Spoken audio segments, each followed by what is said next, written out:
बिस्मिल्लाहिर्रहमानिर्रहीम। Programme inside the news और मैं हूं डॉक्टर सना गौरी। हुकूमत और अपोजिशन में केपी में मफाहिमती फार्मूले पे अमल हो गया, जिसकी सुनगुन पहले से ही हो रही थी। 5 और 6 का फार्मूला कि जनाब जो हुकूमती अराकीन हैं उनको 6 और फिर अपोजिशन को 5 सीटें मिलेंगी। यहाँ पे 11 नशिस्तों का सेनेट का इलेक्शन जो होना था, सुबह 11 बजे से पोलिंग का दौरानिया शुरू होता है और उसमें बड़ी हलचल रहती है, सियासी माहौल गर्म रहता है। दो पहलू इसके अंदर बड़े इंपॉर्टेंट है।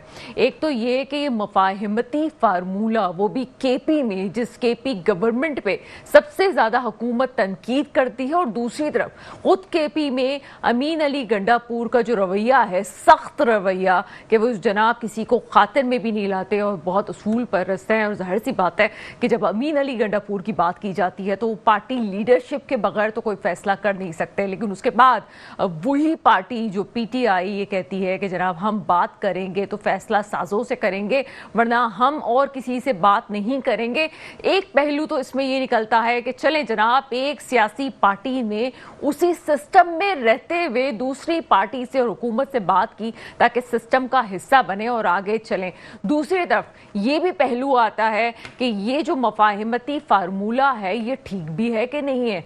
इस वक्त जो सिचुएशन थी केपी की असेंबली की, अगर वो चाहते और मफाहिमती फार्मूला ना भी अख्तियार करते, तब भी बड़ी हद तक सीट इस वक्त केपी की मौजूद थी, लोगों की मौजूद थी यहाँ पे पीटीआई अरकान की। लेकिन उसके बावजूद ये फार्मूला उस वक्त तय किया गया जब मौलाना फजलुर रहमान साहब की तरफ से भी आवाजें गूंजने लगी कि इस वक्त या तो केपी असेंबली में, अगर केपी में माहौल को ठीक करना है, वहां पे करप्शन खत्म करनी है, तो अपोजिशन नहीं हुकूमत की तरफ से लोग उठेंगे, और अगर हमारी हुकूमत होगी तो चीजें बेहतर होगी। मेरा ख्याल है कि ये एक क्लू देना ही बहुत बड़ी बात थी। और मेरी प्रोग्राम में मुस्लिम लीग नून के मुख्तलिफ रहनुमाओं ने यह बात की कि जनाब मौलाना फजलुर रहमान साहब हमारी तरफ है और जो होगा बेहतर ही होगा। बेहतर तो हुआ, लेकिन वो जो उसूल की सियासत थी वो कहाँ गई? हॉर्स ट्रेडिंग का फार्मूला, यानी कि हॉर्स ट्रेडिंग को ख़त्म करने वाली बात, और अपर फ्लोर के जिस तरह से इलेक्शंस होते हैं हमेशा से उसमें कहा जाता है कि यहाँ पे सेनेट के इलेक्शंस हॉर्स ट्रेडिंग का शिकार होते हैं। केपी इस वक्त गवर्नमेंट ये कहती है, यानी कि पीटीआई ये कहती है कि हमने हॉर्स ट्रेडिंग को ख़त्म करने की कोशिश की है, लेकिन दूसरी तरफ सवाल और भी बनते हैं, क्या केपी का फार्मूला मरकज पे भी जाएगा और फेडरल में भी हमें कुछ ऐसे ही मफाहिमती फार्मूले नजर आएंगे? दूसरी तरफ एक बहुत बड़ी पेशरफ्त, और ये पेशरफ्त शायद आगे चल के पीटीआई के खिलाफ कोई कट्टा खोल दे जनाब, वो ये कि इस वक्त बैरिस्टर सैफ और बैरिस्टर गौहर के खिलाफ उनकी पार्टी में से ही आवाजें आई कि जो फाइनल लिस्ट निकाली गई थी सेनेट अराकीन की, उसको हटा के दूसरी लिस्ट बनाई गई जो कि बानी चेयरमैन बानी पीटीआई जो है उनके तरफ ले जाई गई। इस बात को रिजेक्ट किया है, रिफ्यूज किया है गौर साहब ने। लेकिन बात तो है, कुछ ऐसे नाम भी सामने आए जो पार्टी के लिहाज से अभी तक सामने नहीं आए थे और वो उस लिस्ट में शामिल किए गए। इन्हीं मौजूआत पे बात करते हैं। मेरे साथ इस वक्त मुबश्शिर मीर साहब मौजूद हैं। आप तज्जियाकार हैं, सीनियर सहाफ़ी हैं। सर, प्रोग्राम में आपको वेलकम करते हैं। बहुत शुक्रिया। मुबश्शिर मीर साहब, सेनेट का इलेक्शन पहले तो पाकिस्तान में हमेशा से अपर फ्लोर सवाल या निशान ही बनता रहा है। ये इतनी हॉर्स ट्रेडिंग की बातें ज़रूर होती हैं, इस दफ़ा कहा गया कि हॉर्स ट्रेडिंग ख़त्म तो होगी, लेकिन मफाहिमती फार्मूला हमें ज़रूर नज़र आया। क्या कहते हैं पूरी सूरत हाल पे? बहुत शुक्रिया डॉक्टर साहबा। एक चीज़ तो ये है कि पीटीआई जो है इस वक्त गो के सूबे में इक़्तिदार में है, लेकिन मेरा ख्याल है जो ओवरऑल हमारा पॉलिटिकल सिनेरियो है उसमें सबसे ज़्यादा इस वक्त जो है वो डिप्रेशन में है। उसको बहुत ज़्यादा जो दीवार से लगाने वाला सीन है वो नज़र आ रहा था, और काफ़ी हद तक जो है ना वो उनकी लीडरशिप के साथ कम्युनिकेशन गैप होने की वजह से बहुत से मसाइल उनके साथ नज़र आ रहे हैं। मेरा ख्याल है कि ये जो मुफाहमत आपने कही है, गो कि उन्होंने थोड़ा बहुत लूज किया इस सेंस में कि उनके कुछ वर्कर्स जो है वो नाराज हुए हैं, लेकिन वो अपनी सूबाई हुकूमत को बचाने में कामयाब हो गए। और जो एक बहुत ज्यादा फोकस थे उनके ऊपर सारी पार्टियां एक तरफ, और उसमें जा रहे हैं मौलाना फजल रहमान साहब भी जो है वो किसी हवाले से उनके साथ दोनों साइडों से बातचीत करते हुए नजर आते हैं और वो उनके लिए एक ऐसा फार्मूला ड्राइव करने में कामयाब हो गए कि जिसमें जो आवाजें उठ रही थी, कभी गवर्नर राज की आवाजें, कभी असेंबली तोड़ने की आवाजें, वो मेरा ख्याल है स्टेबिलिटी की तरफ थोड़ा सा प्रोविंस जाएगा। अच्छा मुबशिर, और मेरा ये सवाल ये बनता है कि जब सेनेट के इलेक्शंस की बात हो रही थी उस वक्त पहले से ही केपी की अपनी गवर्नमेंट में, अपनी पार्टी में जो केपी में पीटीआई है, वो ये बात कर रही थी कि हो सकता है आखिर में कि हॉर्स ट्रेडिंग वाली फजा पैदा हो और 11 अरब तक जाने वाली बात कही गई कि जनाब इतने इतने पैसे भी जो है लग सकते हैं तमाम चीज़ों में। क्या पार्टी को खुद अपने लोगों पे भरोसा नहीं था? क्योंकि जो जितनी उनके पास इस वक्त लोग मौजूद हैं केपी असेंबली में, अगर वो चाहते और सही तरीके से चीज़ें हो जाती तो उनको बड़ी सीटें मिल सकती थी। क्या मफाहिमत करना बहुत ज़्यादा ज़रूरी हो गई थी? क्या डर गए थे? क्या वो समझते थे कि ऐसा नहीं हो सकेगा जनाब, हमारे लोग बिक सकते हैं?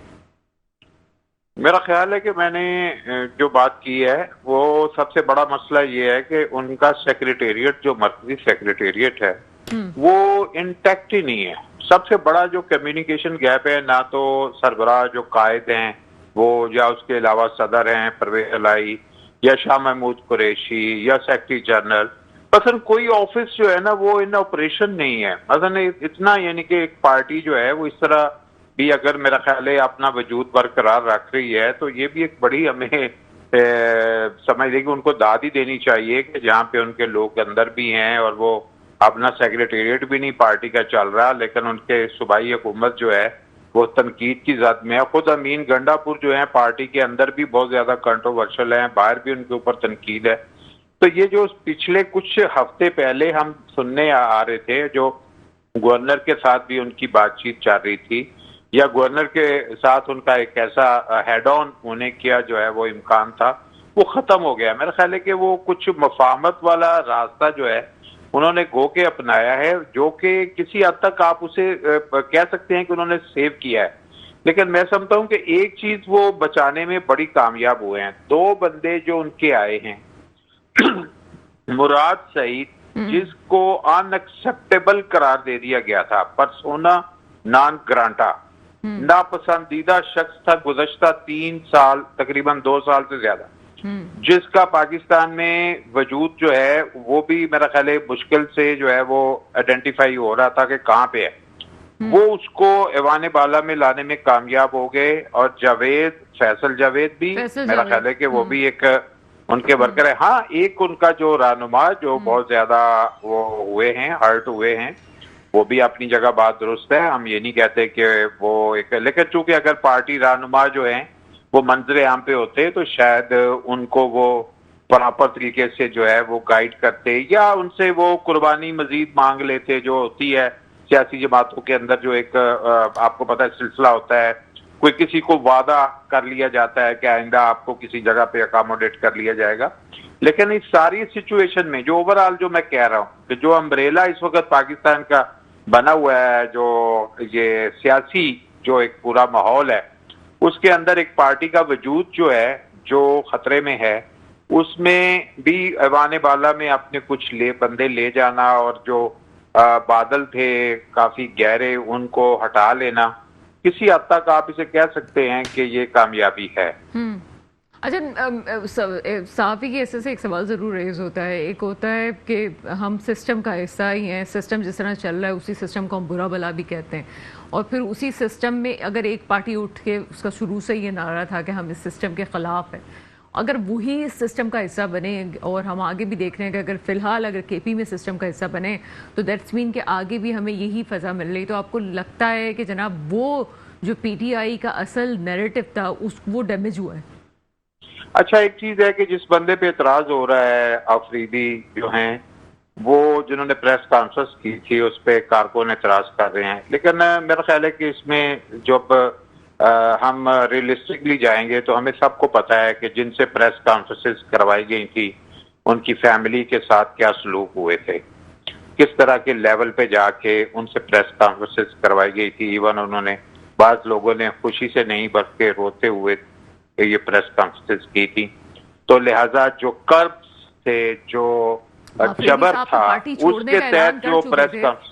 आफरीदी साहब तो Sorry? पार्टी छोड़ने का ऐलान कर चुके थे, वापस आए। हाँ, वही पर जबर के साथ ही हो रहा था ना। ये कोई एक आजादाना माहौल में कोई भी प्रेस कॉन्फ्रेंस नहीं कर रहा था। कोई, आप मुझे एक बंदा भी नहीं हम बता सकते कि जिसने बिल्कुल ही बड़े आजादाना माहौल में प्रेस कॉन्फ्रेंस करके पार्टी से अलहदगी इख्तियार की, और सब जबर के तहत ही कर रहे थे। और उस हवाले से कुछ मेरा ख्याल इमरान खान ने उस वक्त कुछ बातें की भी थी कि जो मजीद जो है ना एक्सेप्टेबिलिटी के हवाले से, तो माइट भी उन्होंने कोई ऐसी जो है वो एक्सक्यूज दिया हो, पार्टी को दिया हो, कायद अपने को दिया हो, जो उन्होंने एक्सेप्ट किया हो। लेकिन मैं फिर अगेन एक बात कहूंगा, क्योंकि कारकुनों के साथ जो है वो कायद की बातचीत ही नहीं हो पा रही कि वो उसने किस तरह इसको एक्सेप्ट किया है, तो लिहाजा बहाम रहेगा, लोगों की नाराजगी भी रहेगी, उनकी भी नाराजगी रहेगी।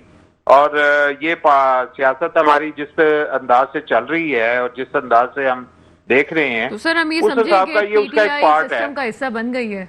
मतलब ये एक 9 मई नाखुशगवार वाकया हुआ था जो रियासत के ऊपर बाढ़ था, ये जो आज सेनेट के इलेक्शन है, ये भी एक बार पीटीआई ने अपने ऊपर किया है। आप हम समझ सकते हैं इस वक्त क्या पीटीआई भी उसी डगर पे है जिस तरह से और जमाते हैं? नहीं, मेरा ख्याल है कि एक चीज है कि ये हमें ऐसे नजर आ रहा है कि सिस्टम कुछ जो है ना उसके अंदर मौजूद रहने की एक कोशिश है। सिस्टम से बाहर होके उन्होंने देखा था, जब पहले उन्होंने 2 सूबे जो थे उनसे रिजाइन किया था या पहले असेंबली तोड़ी थी, तो जिसका उनको जो है ना वो बेनिफिट वो नहीं मिला। हाँ, एक वो आप कह सकते हैं अखलाकी तौर पर उनको बढ़तरी हासिल हुई थी, और लेकिन यह है कि दूसरी तरफ जो है वो बॉल उन्होंने फेंक दी थी कि भाई ये इलेक्शन जो है वो इलेक्शन कमीशन ने वक्त पे नहीं किया था। अखलाकी नैरेटिव की ही तो बात कर रही हूँ कि वो जो अखलाकी नैरेटिव है, क्या उनके फॉलोवर्स इसको समझ सकेंगे? क्योंकि अभी तो नैरेटिव का ही तो सारा मसला है। पाकिस्तान के जो सियासतदान, पाकिस्तान के जो है ना अवाम, अब पाकिस्तान के लीडरों से ज्यादा पाकिस्तान का सिस्टम समझने लगे हैं कि यहाँ पे कोई कैसे रुक सकता है और कैसे जो है वो सिस्टम से आउट होता है। तो लेकिन एक चीज होती है, जो लीडरशिप होती है, जो हायर लेवल लीडरशिप होती है, वो उसका एक रिलेशनशिप या एक रोमांस अपने वर्कर के साथ किसी हद तक ऐसा जरूर होता है कि वो उसके जो है ना फैसले जो है किसी ना किसी लेवल पे जाके कबूल कर लेते हैं। वो उनसे नाराज कम होते हैं। जो लोग होते हैं वो जो खास तौर पे कैंडिडेट बनने के आहिल होते हैं या उनके पास वसाइल होते हैं, ज्यादा नाराज वो होते हैं। अवाम जो उनका एक तरह से उनको एक्सेप्ट कर लेते हैं एज ए लीडर, उनकी नाराजगी बहुत ही कम देखने में आई है। तो मेरा ख्याल है कि वर्कर इतने नाराज नहीं होंगे, लेकिन हाँ, सियासी खानदान जिसको नुकसान हुआ है, जिसको सीट नहीं मिली, वो यकीनन नाराज होगा। बहुत शुक्रिया मुबशिर मीर साहब हमारे साथ मौजूद थे। एक छोटा सा ब्रेक लेते हैं, ब्रेक के बाद आपके सामने हाजिर होते हैं। ब्रेक के बाद आपके सामने हाजिर है, मुझे इस वक्त ज्वाइन कर चुके हैं जुल्फ़िकार अली बदर साहब, पीपल्स पार्टी से आपका ताल्लुक है, तर्जुमान बिलावल भुट्टो। सर, प्रोग्राम में आपको वेलकम करते हैं। बहुत शुक्रिया डॉक्टर साहब, आपने अपने प्रोग्राम में बुलाया। जुल्फ़िकार अली बदर साहब, आज ख़ास तौर पे मैं आपसे एक सियासी हैसियत से, एक एनालिस्ट की हैसियत से बात ज़रूर करना चाहूँगी। पार्टीज़ अपने मौक़िफ़ को लेके आगे आती हैं। एक मौक़िफ़ हमें पाकिस्तान में एक पार्टी का मिलता है जो बिल्कुल अलग कहते हैं, जनाब सब लोग गलत हैं, हम ठीक है। लेकिन आज सेनेट इलेक्शंस के बाद लगता है कि वो पार्टी भी अब उसी सिस्टम का हिस्सा बन गई है जिस सिस्टम को वो बुरा भला कहती थी और जिस सिस्टम से बात करने के लिए तैयार नहीं थी। पहले तो मैं इस पे बात करूंगी, केपी सेनेट इलेक्शंस, क्या तज्जिया है आपका? बिस्मिल्लाहिर्रहमानिर्रहीम। बहुत शुक्रिया डॉक्टर साहब, आपने अपने प्रोग्राम में बुलाया। देखें, असल बात यह है कि जिस तरह पाकिस्तान की सियासत चल रही है और जिस तरह एक निज़ाम चल रहा है, आपने उस निज़ाम के साथ रह के ही चीजों को आगे लेके चलना है। अगर आप कहें कि आप उस निज़ाम को चेंज कर देंगे बाहर बैठ के या अंदर आके, तो आप अकेले उसके साथ कुछ नहीं कर सकते, आपको उसका हिस्सा ही बनना है। अब देखें, इस सेनेट के इलेक्शन जो केपी में हुए हैं, ओथ भी हुआ, एमपीएस ने ओथ भी उठाया पेशावर हाई कोर्ट के ऑर्डर के ऊपर, और सेनेट इलेक्शन भी हुए, इलेक्शन कमीशन ने उसको अनाउंस करके करवाया। 6 सीटें पीटीआई ने जीती, 5 ली और सारी अनअपोज हो गई। और जो सबसे ज्यादा हॉर्स ट्रेडिंग का एक इशू आता था और लोगों का एमपीएस के ऊपर इल्जाम लगता था कि सबसे ज्यादा पैसे ये देते हैं और सारे पैसे वाले लोग ही पैसे देके सेनेट के इलेक्शन मैनेज कर लेते थे, ये चीज भी खत्म हो गई और इस चीज को सबसे ज्यादा जो है फायदा वो पीटीआई की गवर्नमेंट ने और पीटीआई के लोगों ने उठाया जो इलेक्शन जीते हैं। बिकॉज बहुत सारे ऐसे लोग वो तो मौके पे मौजूद ही नहीं थे कि जो इलेक्शन जीते हैं, तो आप देखेंगे उनको कितना फायदा हुआ। तो अगर यही चीज पंजाब में भी पहले कई दफा हुई है, अनअपोज इलेक्शन हुए हैं, 2009 में भी हुए थे, उसके बाद भी हुए, तो अगर ये तमाम पॉलिटिकल पार्टीज इस चीज को समझ लें कि हमने अपने अपने वोटों की रेशो से अपनी सीटें जीतनी है और बैठ के बातचीत के जरिए मसले का हल निकालना है, तो हर चीज पॉसिबल है। अगर ये पीटीआई ये काम ना करती और अपने लोगों को खड़ा रखती तो मैं समझता हूँ 6 सीटें उनको नहीं मिलनी थी। बीच में किसी ना किसी ने उनको डिच करना था, कोई ना कोई आजाद उम्मीदवार जीत जाना था और उसने पैसे के जोर पे जीत जाना था और उससे इनको नुकसान होना था। तो अभी इन्होंने अपनी मर्जी के जो है वो कैंडिडेट जितवाए हैं, जिससे पीटीआई को फायदा हुआ है और ऑपोजिशन की जमातों को भी हुआ है। और तमाम जमातों ने मिल बैठ के एक माइंड मेकअप कर लिया था कि हम कम सीटें ले लेंगे लेकिन हम अच्छे तरीके से एक अनअपोज तरीके से करवाएंगे जिसमें हॉर्स ट्रेडिंग ना हो। तो इससे एक जमहूरी निजाम के अंदर जुल्फिकार बदर साहब साथ ही रहेगा। एक न्यूज़ में क्यों फाइनल हमारे पास कुछ चीज़ें आई हैं तो उसको भी शेयर करते चलें। उसके बाद बड़ा इंपॉर्टेंट क्वेश्चन है आपसे मैं करूँगी। यहाँ पे जो सेनेट इलेक्शंस हैं उसमें जो नताइज आए हैं उसके मुताबिक गैर सरकारी नतीजे के ख़वातीन की नशस्त पे पीपल्स पार्टी की रुबीना खालिद जनरल नशस्त पे तला महमूद कामयाब करार पाएँ, जबकि आज़ाद उम्मीदवारों में ख़वातीन की नशस्त पर रुबीना नाज और जनरल नशस्तों पर आज़ाद उम्मीदवारों में मुराद सईद, फैसल जावेद, नूरुल हक कादरी, मिर्ज़ा आफरीदी कामयाब करार पाए हैं। टेक्नोक्रेट की नशस्त पे आज़म सवाती कामयाब हो गए। इसी तरह JUIF की जनरल नशस्त पे अताउल हक दरवेश और टेक्नोक्रेट की नशस्त पर दिलावर खान की कामयाब करार पाए हैं। मुस्लिम लीग नून के न्याज अहमद खैबर पख्तूनख्वा असेंबली से कामयाब होकर सेनेटर मुंतखब हुए। वापस आते हैं आपकी तरफ। 2 नाम मेरे लिए बड़े वो हैं इंपॉर्टेंट, एक फैसल जावेद का और दूसरा मुराद सईद का। क्या कहते हैं इन दोनों नामों पे? ये मजबूरी थी इन दोनों नामों को लाना पीटीआई की, क्योंकि ये तो बिल्कुल ही नापसंदीदा नाम करार दिए गए थे। सिस्टम में वापस लाने के लिए इनको लाया गया है, क्या कमेंट करेंगे इसमें? देखिए मैं तो अभी जो है बड़े इम्प्लीसिट तरीके से मेंशन कर रहा था कि पीटीआई ने ये समझा कि हमें अपने लोगों को जिताना है, क्योंकि अगर तो ओपन वोटिंग होती और इसके अंदर आजाद उम्मीदवार होते तो ना फैसल जावेद ने कभी जीतना था और ना ही मुराद सईद ने कभी जीतना था, क्योंकि इन दोनों के पास इतने जराए वसाइल नहीं है कि ये जीत सकते। तो मैं समझता हूँ पार्टी का ज्यादा बेहतर है और इनको जिताने का और वापस लाने का भी मकसद, आजम सवाती साहब को लाने का मकसद यही है कि वो सेनेट के अंदर ला के इनको पार्लियामेंट का जो एक शेल्टर है वो दिलवाना चाहते हैं, ताकि इनके ऊपर से कुछ जो केसेस हैं या जो भी इनके ऊपर मामलात हैं 9 मई के हवाले से उसको क्लैरिटी या इनको थोड़ा सा वो शेल्टर मिल जाए।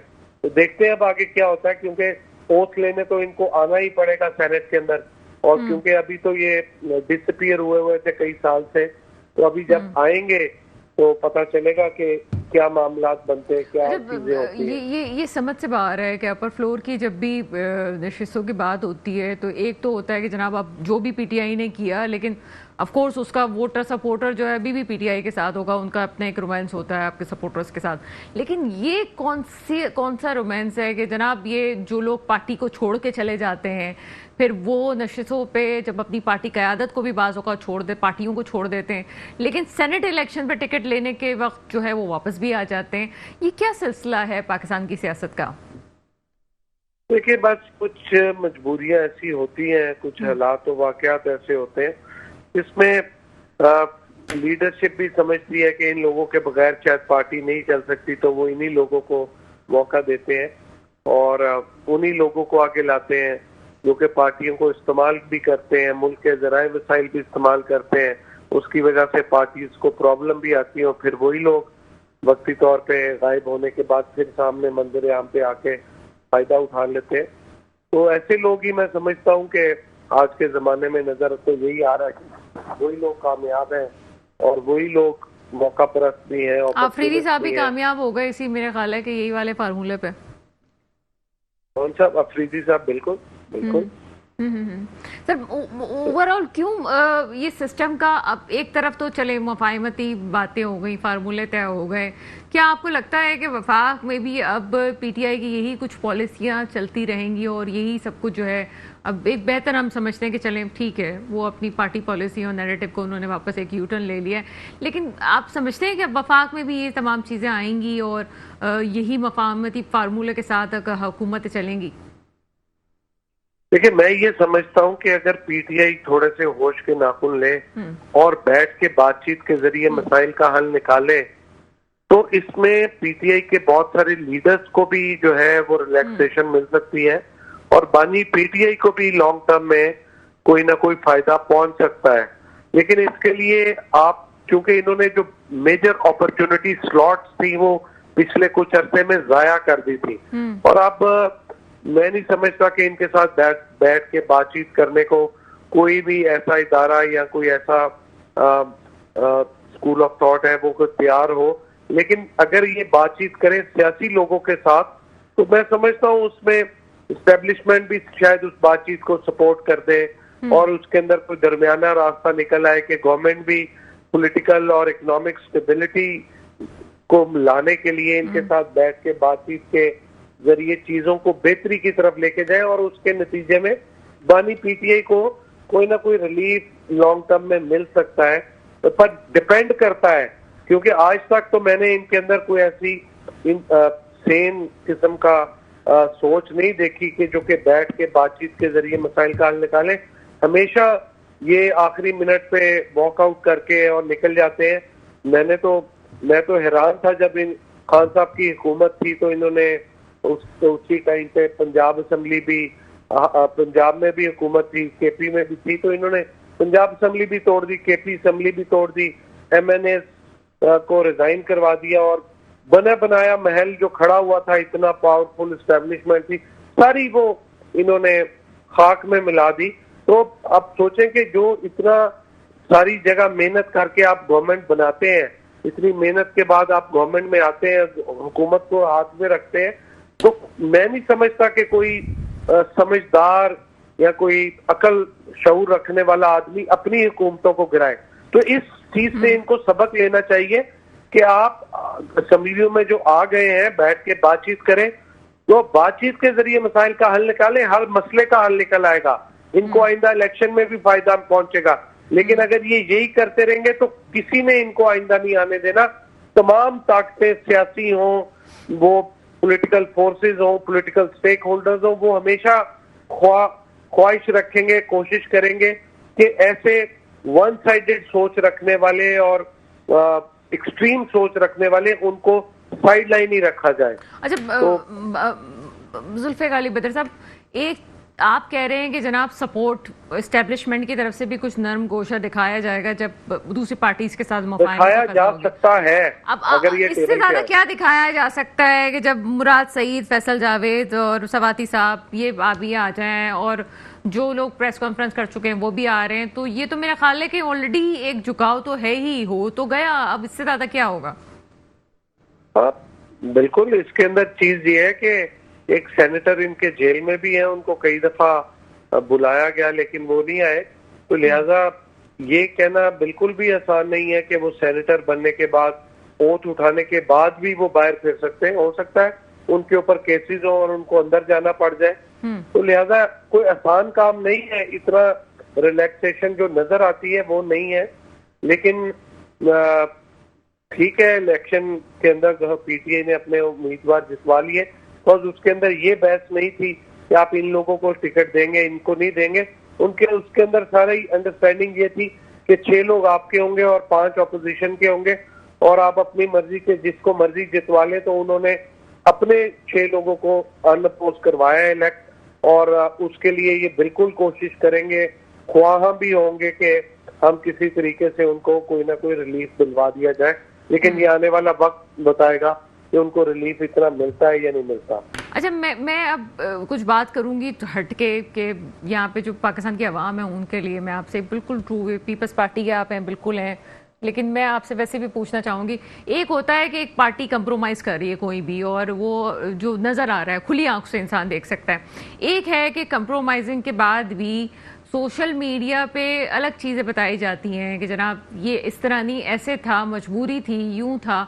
तो अब इस बारे में आप क्या कहते हैं कि जनाब अगर किया है ठीक है, अच्छा है पाकिस्तान के लिए, मैं तो कहती हूँ कि अच्छा हुआ है। आगे जिस तरह जियो पॉलिटिक्स की सूरत हाल थी, इसमें पार्टीज को कंप्रोमाइज करके आगे जाना चाहिए था, लेकिन अभी भी सोशल मीडिया पे ये कहना कि जनाब मजबूरियों में किया गया है, कि सद तक ठीक है? देखिए, मजबूरियों में किया गया या जो डिसीजन हो जाता है और बैठ के आप कॉम्प्रोमाइज कर लेते हैं, वो हो जाता है।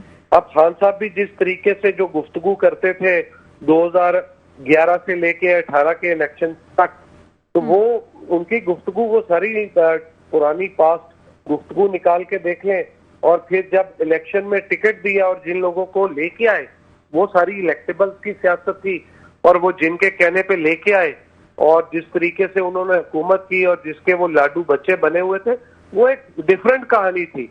तो इसलिए ये कहना कि जी हमारी गुफ्तगू एक है और फिर मजबूरियों में किया गया, कोई मजबूरी नहीं होती। आप पूरा सोच समझ के करते हैं, बिकॉज आपको आगे चीज नजर आ रही होती है जो आपका मेन एम ऑब्जेक्टिव होता है, आपने उसको अचीव करना होता है, फिर आप बहुत सारी चीजों पे कॉम्प्रोमाइज करते हैं।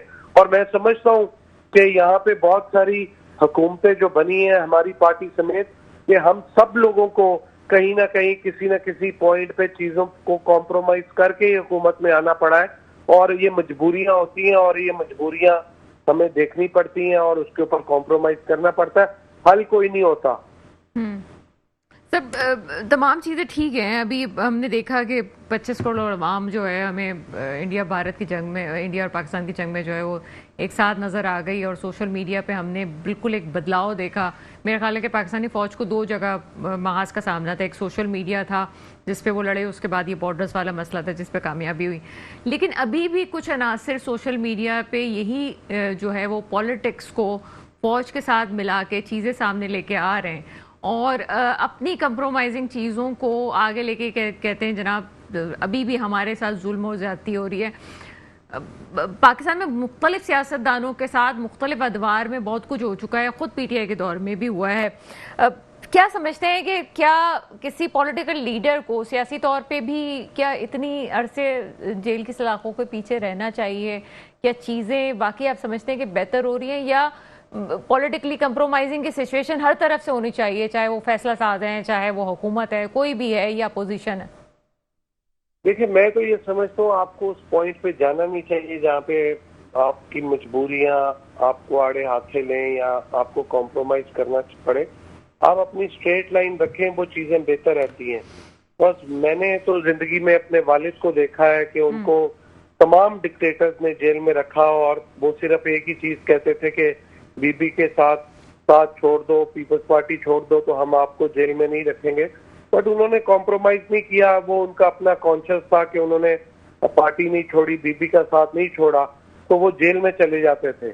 अदरवाइज जो है वो हर एक का अपना कॉन्शियस होता है। तो यहाँ पे बहुत सारे मसाइल ऐसे भी हैं। बीबी के बहुत सारे साथी, मेरे वालिद के बहुत सारे साथी जो कि बीबी के भी बहुत पुराने थे, उनकी टेक्सटाइल मिलें थी, उनके शुगर मिलें थी, उनके बैंकों से लोन थे। जब किसी डिक्टेटर ने आके उनको पुश किया तो वो पार्टी छोड़ के किंग्स पार्टी के साथ मिल गए और उन्होंने जाके डिक्टेटर का साथ दिया। तो ये पर्सन टू पर्सन वेरी करता है, ये कि आपकी क्या मजबूरी है, क्या आपने अचीव करना है, आपका कॉन्शियस कितना किस हद तक है। हाँ, अगर किसी की कोई मजबूरी नहीं है, आपको सिर्फ जेल में इसलिए रखा हुआ है कि आपको दबा सके, तो वो एक पर्टिकुलर टाइम पीरियड होता है, वो गुजर जाता है, फिर आप बाहर आ जाते हैं, तो आपकी नॉर्मल लाइफ स्टार्ट हो जाती है। लेकिन उसके लिए फिर बड़ा दिल, बड़ा जिगर, बड़ा हौसला करना पड़ता है कि आपको वो साल 2-4 साल का अरसा जो है वो जेल में गुजारना पड़े। जुल्फिकार अली बदर साहब, बहुत शुक्रिया, आप हमारे साथ थे। बहुत कुछ बिटवीन द लाइन कह गए। हमारा प्रोग्राम आप यूट्यूब पे भी देख सकते हैं। छोटा सा ब्रेक है, ब्रेक के बाद आपके सामने हाजिर हो सकते हैं। ब्रेक के बाद आपके सामने हाजिर हैं। जिस तरह से इस वक्त जुल्फिकार अली बदर साहब बात कर रहे थे, बड़ी बारीक बात थी। समझने वाली बात है कि पर्सन टू पर्सन वेरी करता है कि कौन अपनी पार्टी के साथ का वफादारी निभाता है और कौन जो है वो वफादारी छोड़ के जाता है, कंप्रोमाइजिंग सिचुएशन में आ जाता है। शायद सेनेट इलेक्शन इस बात की दलील थी कि पीटीआई खुद इस बात को सोच रही थी कि कहीं उनके ही अरकान वहां से पार्टी छोड़ के जनाब किसी और को वोट देने के चक्कर में तो नहीं पड़ जाएंगे। ये वो चीजें थी कि जिसकी वजह से इस वक्त लगता है कि मवाद फजा भी कुछ पैदा इस्लाम बुखारी साहब जमीयतुल उलमा इस्लाम से वज़ीर रहमान हमारे साथ मौजूद है। इस प्रोग्राम में आपको बिल्कुल बैठते हैं। बहुत शुक्रिया, थैंक यू। अस्लाम साहब, सबसे पहले तो खैबर पख्तूनख्वा सेनेट इलेक्शंस के बारे में आप क्या तज़किया देंगे? मफाहिमती एक फजा हमें नजर आई और 5 और 6 का फार्मूला आया हुआ, क्या कहेंगे? देखिए, हमने वहाँ पर कोशिश की कि जमहूरियत के चेहरे पे क्लिक का दाग ना लगे और ये ना हो कि जी एमपीए बिखरे हैं, सियासतदान बेईमान है, सियासतदान चोर हैं, हार्स ट्रेडिंग हो रही है, जुमा बाजार लग जाएगा, ये हो जाएगा। हमने इस चीज से बचने के लिए सारा कुछ किया, वरना हमारे पास वोट पूरे थे, तकरीबन 53 वोट्स थे हमारे पास अपोजिशन के पास। हम सबसे पहले तो जेयूआई ने स्टेप लिया और इसके बाद हमने अपोजिशन पार्टियों का स्टेप लिया, फिर हम सब ने मिलकर फिर आगे हुकूमत को एडवाइस की कि आपके लिए भी बेहतरी इसी में, क्योंकि पीटीआई में मुख्तलिफ धड़े, मुख्तलिफ ग्रुप इस वक्त वहाँ वजूद में आ चुके हैं। तो हमने कहा आपका भी नुकसान है और यहाँ फिर जुमा बाजार भी लगेगा, रुसवाई भी होगी, बदनामी भी होगी, बेहतर है कि इसका रास्ता निकले। लेकिन ये कि वो कल तक आपने देखा कि पीटीआई के अंदर जो मामला थे वो वाजे होकर बाहर आ गए और यहाँ होगी सारी कहानी, उसको कंट्रोल करना मुश्किल हो रहा था। तो लेकिन अल्लाह का शुक्र है मामला ठीक हुए और जो हमारा फार्मूला था उसके तहत सारे मामला हो गए। अपोजिशन को भी हमारी 5 सीटें जो थी वो मिल गई और उन हुकूमत को भी तो अपना पीटीआई को भी 6 सीटें मिल गई। अच्छा, तो कुछ दिनों पहले फजल रहमान साहब का बयान आता है कि जनाब केपी में जो है तमाम चीज़ें बेहतर उस वक्त होंगी, तब्दीली अगर लानी है, लफ्ज़ों को मैं नहीं रिपीट कर सकती लेकिन मफहूम को चूता आप करेक्ट कर दीजिएगा कि जनाब ये अगर तब्दीली और करप्शन चीज़ों को बेहतर करना है तो वहाँ पे अपोजिशन नहीं, हुकूमत से ही लोग उठें और चीज़ें बेहतर करें। क्या मकसद था इसका? देखिए, मकसद तो यही है कि जो पीटीआई के अंदर दरारें हैं, ग्रुपिंग है और जिसकी वजह से गुड गवर्नेंस खत्म हो गई है, हुकूमत वहाँ चल नहीं रही है और एक ऐसी हुकूमत जो अपनी सैलरीज भी देना जिसके लिए मुश्किल हो गई है, ऐसी हुकूमत जो है वहाँ पर अपने आप को बचाने के लिए चंद दिन कबल उन्होंने जनाब 27 पार्लिमानी सेक्रेटरी वहाँ पर बनाए हैं और सिर्फ इसलिए कि इस हुकूमत को बचाया जाए। अपने 27 एमपीओ को नवाजा है, उनको दफ्तर दिए हैं, गाड़ियां दी हैं, स्टाफ दिया है, उससे पहले तो उनको जरूरत नहीं थी। तो जब हुकूमत की ये हालत हो और फिर पीटीआई के अंदर से आवाजें आ रही हों, स्पीकर चेयर करता हुआ सूबाई असेंबली के अंदर बैठ के जो बात कहता है, चेयर पे बैठ के कहता है कि करप्शन बेइंतहा हो गई है और आपके सामने कोहिस्तान स्कैंडल इतना बड़ा है कि शायद इससे पहले इतना बड़ा स्कैंडल कभी करप्शन का सामने ना आया हो। तो जब ये सारी सूरत हाल और पीटीआई के अंदर से आवाजें आ रही हैं तब्दीली की, तो फिर तब्दील होना चाहिए। अलबत्ता हम नहीं चाहते कि उसको सियासी शहीद किया जाए, जमीयत उलमा तो बिल्कुल नहीं चाहती कि हम किसी कीमत पे भी उसको सियासी शहीद कर दें। एक शख्स या एक हुकूमत जो है वो वेंटिलेटर पे है और वो ऑक्सीजन पे चल रही है और ये कौन कम वक्त होगा जो उसका गला दबा के अपने आप को कातिल कहलाएगा। तो हम तो इस मूड में नहीं है, हम तो इस मूड में है कि वो खुद अपने वजन से गिर रहा है तो उनको गिरने दिया जाए। लेकिन बेहतर यही है कि जमहूरियत बचाने के लिए पीटीआई के लोगों को खुद ही इसको संभाल लें। अगर पीटीआई वाले खुद ही उस हुकूमत को अगला अपना स्टेप ले लें तो अच्छी बात है, अदरवाइज फिर अफरा तफरी बचेगी। पीटीआई के अंदर के ग्रुपिंग भी बहुत सारे हैं, वो सामने आएंगे, अपोजिशन से भी कुछ लोग निकलेंगे, फिर अफरा तफरी मचेगी और केपीके के हालात पहले ही बहुत गैर संजीदा और हालात खराब हैं और मजीद इस तरह के मामला वहाँ फैल जाएंगे और मामला खराब हो जाएगा और आवाम की नजरों में जो सियासतदान और जमहूरियत रुस्वा और बदनाम होगी। सर, पहले तो आपकी पार्टी और पीटीआई के दरमियान काफ़ी अच्छे ताल्लुकात थे, क्या वो भरोसा जिस तरह से गवर्नमेंट चलनी चाहिए थी वो नहीं चली है? क्या मसाइल हुए हैं कि अब आप जो बयानात आते हैं उसमें लगता है या अभी जिस तरह से आप बात कर रहे हैं कि वाकई मामलात काफ़ी ख़राब हैं, तो क्या आप समझते हैं कि क्या हुआ है?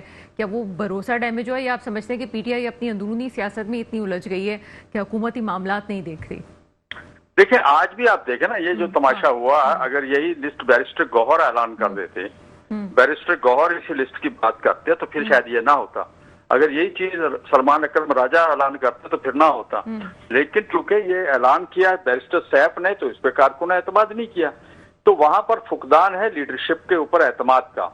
जो लोग इस वक्त लीड कर रहे हैं, बैरिस्टर गौहर हूँ, असद कैसर हूँ या आपके इनके जो इस वक्त अपोजिशन लीडर हूँ, सेनेट में हूँ, कौमी असम्बली में हूँ और सलमान अकरम राजा हूँ या इस तरह जितने भी इनकी जो क्रीम टीम है वो हमारे साथ मीटिंगों में रही है और मैं उन मीटिंगों का हिस्सा रहा हूं, मैं उन कमेटियों का भी हिस्सा रहा हूं जो हमारे दोनों पार्टियों के दरमियान बेहतर माहौल बनाने के लिए हम काम कर रहे थे। लेकिन होता यही था कि हम अंदर बैठे इजलास कर रहे होते, बाहर अली अमीन ऐसे बयानात मौलाना साहब के बारे में दे रहे होते थे, बैरिस्टर साहब दे रहे होते थे, कि फिर अंदर बैठे हुए जो लोग हमारे साथ मीटिंग में बैठे हमसे माजरतें कर रहे होते थे। फिर आपको ये भी याद होगा कि एक दफा के जेल से अंदर से बानी पार्टी ने इनको पनिशमेंट कॉल भी दी थी, और ये सबने दोनों शटअप कॉल दी थी, सॉरी शटअप कॉल भी दी थी। अली अमीन को कहा था कि डेरे की सियासत नहीं करो भाई, हमें JUI के साथ मिलना है, चलना है। हमारे साथ पास को कम से कम 25 से 30 लोग ऐसे आए हैं जिनके मैं नाम उंगलियों पे गिनवा सकता हूं, जो सब के सब ये कहते हैं कि हमें बानी पार्टी ने जेल से मैसेज दिया है कि मौलाना फजल रहमान साहब के साथ इत्तेहाद करो और चलो। लेकिन बदकिस्मती ऐसे हालात पैदा होने नहीं दिए। अंदर ऐसी लीडरशिप मौजूद है PTI के अंदर जो PTI को तन्हाई का शिकार कर रही है, जो PTI को दीवार के साथ लगाना चाहती है।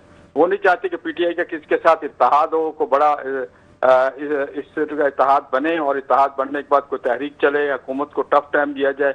लेकिन अगर अपोजिशन में मुत्तहद होगी तो हुकूमत को तो हम टफ टाइम देंगे। अगर अपोजिशन बिखरी होगी, तो आपस में टुकड़ों में बटी होगी, एक दूसरे को बुरा भला कह रही होगी, तो हुकूमत तो मजे करेगी। तो ये तो मैं समझता हूँ कि अपोजिशन के लिए बहुत ही लम्बा फिक्रिया है कि अगर हम लोग अगर अपोजिशन इकट्ठी नहीं होती और यही सूरत हाल चलती रही तो फिर मामला कहीं और चले जाएंगे। और मैं समझता हूं कि ये इसको थोड़ा सा PTI के अंदर की क़यादत को सोचना चाहिए। जो लोग हमारे पास आते रहे हैं उन दोस्तों को अपने बानी से बात करनी चाहिए कि इस मामला को दुरुस्त करने के लिए क्या तरीका अख्तियार किया जाए। बहुत बहुत शुक्रिया। असलम गौरी साहब हमारे साथ मौजूद है, बड़ी इंपॉर्टेंट बात की है, और इस बारीक बातों को अगर सुनना चाहते हैं तो हमारे YouTube चैनल पे, मेट्रो1 न्यूज़ के YouTube चैनल पे इस प्रोग्राम का ज़रूर सुनिएगा। जो चीज़ें सामने आ रही हैं वो यकीनन मुँह बोलता इस बात का सबूत है कि PTI में अंदरूनी इख्तलाफात जिस तरह से आगे बढ़ रहे हैं वो किसी भी पार्टी के लिए ठीक नहीं है। लेकिन अभी कुछ भी है, जो मुफाहिमती फ़ज़ा की बात की जा रही है वो समझते हैं हम कि पाकिस्तान के मुस्तकबिल के लिए बेहतर है। जब बार बार कह रहे थे कि जनाब पॉलिटिकल जमातों को एक साथ होना चाहिए और बात करनी चाहिए, वो किसी भी तौर पे अगर कंप्रोमाइजिंग सिचुएशन है और एक अच्छी फ़ज़ा आ रही है तो जनाब इसको वेलकम करना ज़रूरी है। लेकिन साथ साथ अगर PTI ने KP में अपनी अंदरूनी सियासत को, इख्तलाफात को ठीक ना किया तो PTI को आगे ख़तरा भी हो सकता है। मेरे मुल्क पे हुक्मरान आए जो वाकई मेरे मुल्क के मुस्तकबिल की हिफाजत करें। इसके साथ ही प्रोग्राम का वक्त ख़त्म होता है। मुझे इजाज़त दीजिएगा। खुदा हाफ़िज़।